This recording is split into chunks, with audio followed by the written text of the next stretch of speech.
The thing we really wanted to do was give the player decisions to make, give the player choices and have some consequences to those choices. And some have lightweight or subtle consequences, and some are purely aesthetic.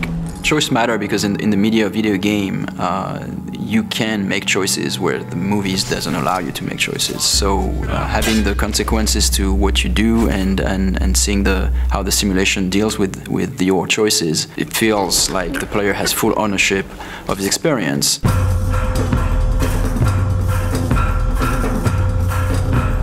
My goal is that everything that the player wants to do, he should be able to do it.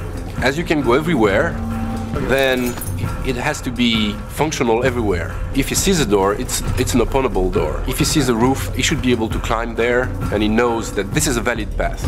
As you guide Corvo through the world, as you see this world from a first-person perspective, you can constantly approach the game with all-out violence or subtlety, like you can be very surgical in how you move into an environment and how you deal with the assassination target.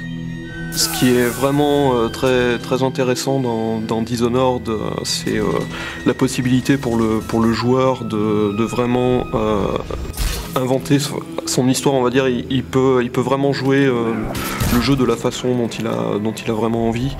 Il peut très bien jouer au jeu sans jamais tuer personne, ou alors être une bête sauvage et attaquer tout le monde, mais ça aura des conséquences dans le jeu. I feel like we might have made the first assassination game where you don't actually have to kill anybody.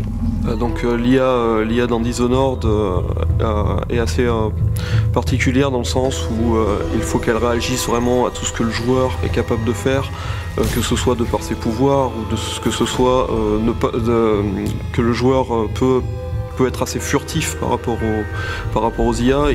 Dans Dishonored, le joueur a la possibilité donc de jouer de différentes façons, et s'il choisit la façon vraiment furtive, essayer de... There's really no reason for you to listen to me.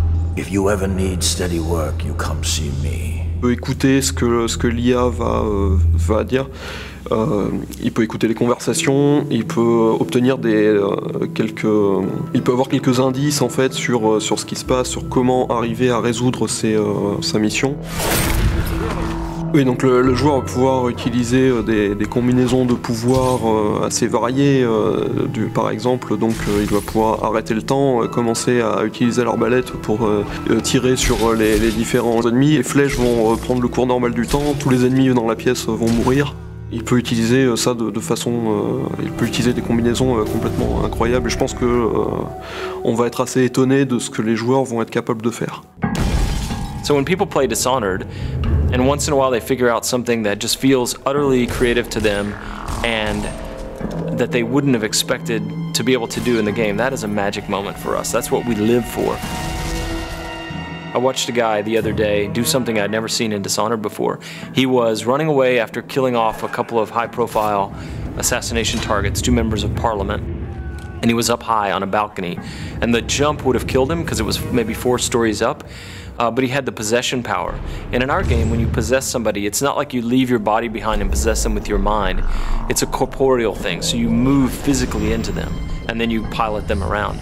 And so he jumped off of this balcony 4 stories up and plummeted to the ground, and I thought he was going to die. He was on the pavement next to the river, but he was angling for this guard that was walking a patrol down there, and as he got close to the guard, he activated the possession power and moved into the guy, and it kills the inertia of the fall, and he lived and walked past the other guards who didn't know anything was wrong.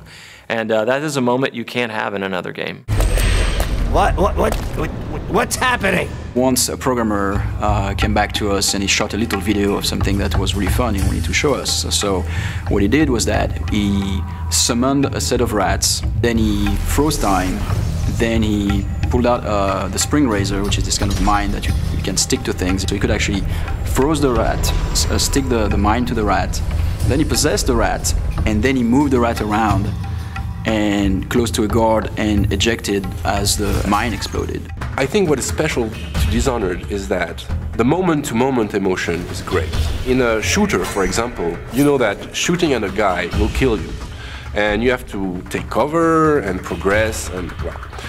But in Dishonored, you can combine things in a way that even the result can be unpredictable. For us, the thing that is a thrill is whenever we are surprised by the game. We see that for the first time, like a character responding to something, all those powers will chain together, and still the simulation works. For us, it's really mind-blowing. What I like to do when I'm playing games, you know, to share experiences. Every player experience would be pretty different. I would love the player to feel that.